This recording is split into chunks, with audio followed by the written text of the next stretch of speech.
cuma bawa nasab tapi untuk ngasab. Apa ngasab? Nyari duit. Datang kepada umat, ane cucu Rasul, ane keturunan Rasul, pokoknya ente harus ngasih apapun yang ane minta. Ente kalau nggak ngasih, nggak ngikut ane, nggak nurut sama ane, ente kualat.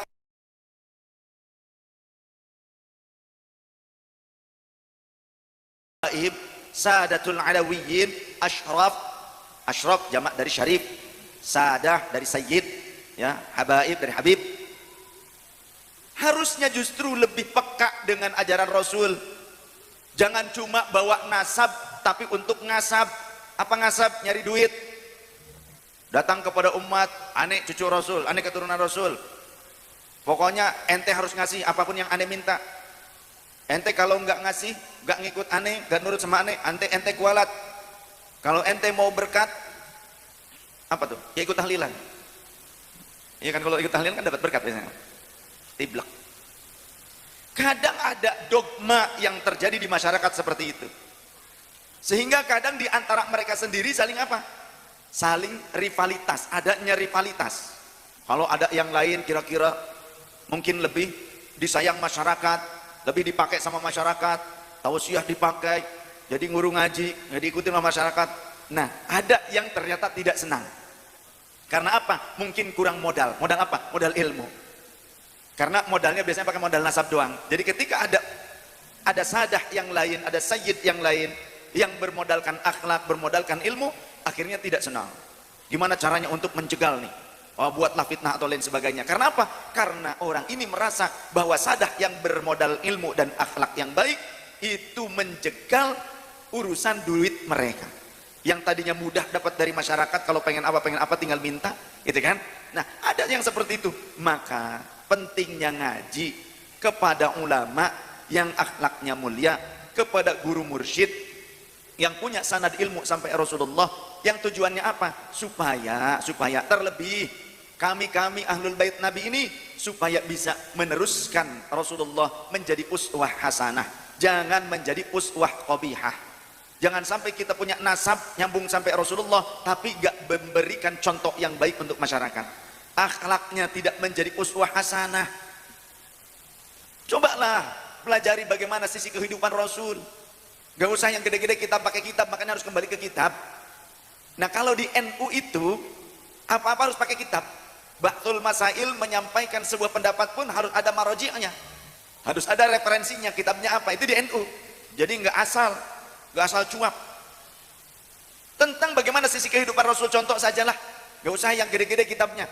Dari kitab ini saja, Syama'il Muhammadiyah karya Imam At-Tirmidzi.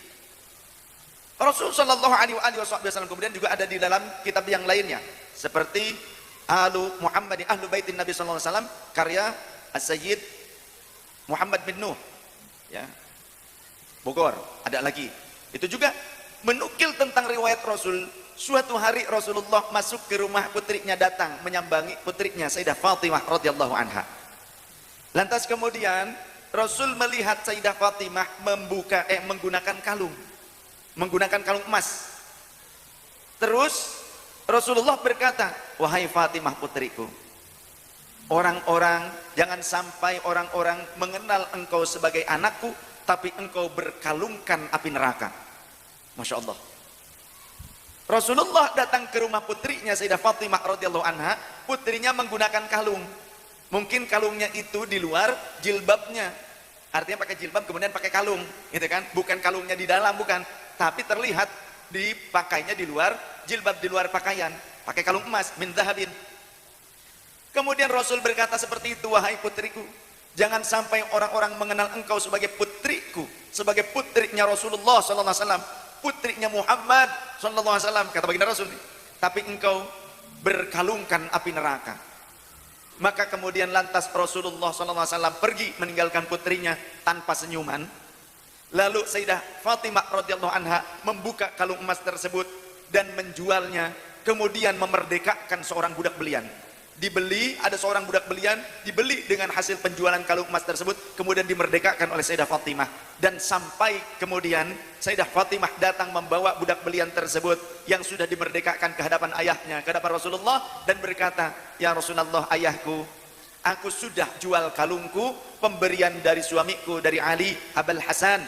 Ini pemberian dari Abul Hasan, dari suamiku, dari Sayyidina Ali, dari Kang Mas Ali.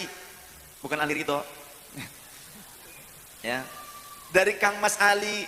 Tapi ayah, sudah kujual, hasil penjualannya ku jadikan untuk membeli seorang amat, seorang budak wanita yang saat ini sekarang telah kumerdekakan. Maka Rasulullah berubah raut wajahnya dan tersenyum seraya berkata, Alhamdulillahilladzi naja Fatimah 'anil nar.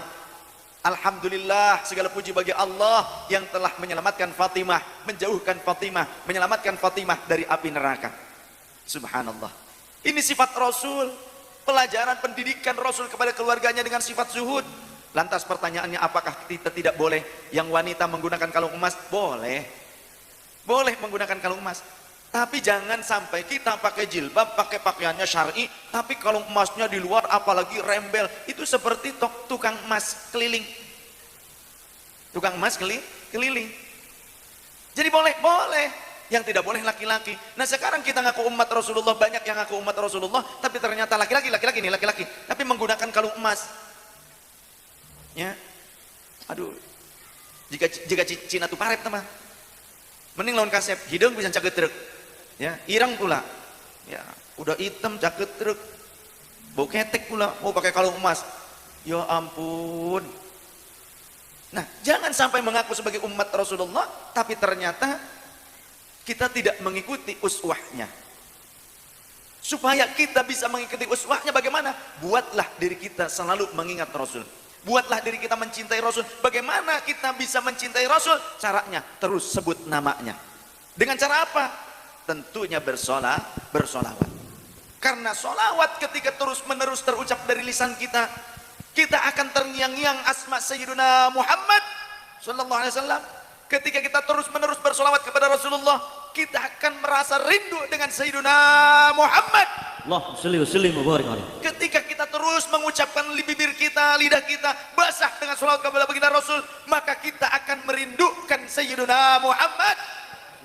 Dan rindu itu tentu tidak akan mungkin datang tanpa kita benar-benar berupaya untuk mengikuti Sayyidina Muhammad sallallahu alaihi wasallam. Karena seorang pecinta, seorang perindu, bukan hanya dia memperbanyak menyebut nama sang kekasihnya, tapi dia akan berupaya mengikuti kekasihnya kemanapun ia pergi. Apapun yang ia minta, maka seorang pecinta dia akan selalu berupaya nurut, manut, ittiba kepada sang kekasihnya. Oleh karenanya, perbanyak sholawat kepada Sayyidina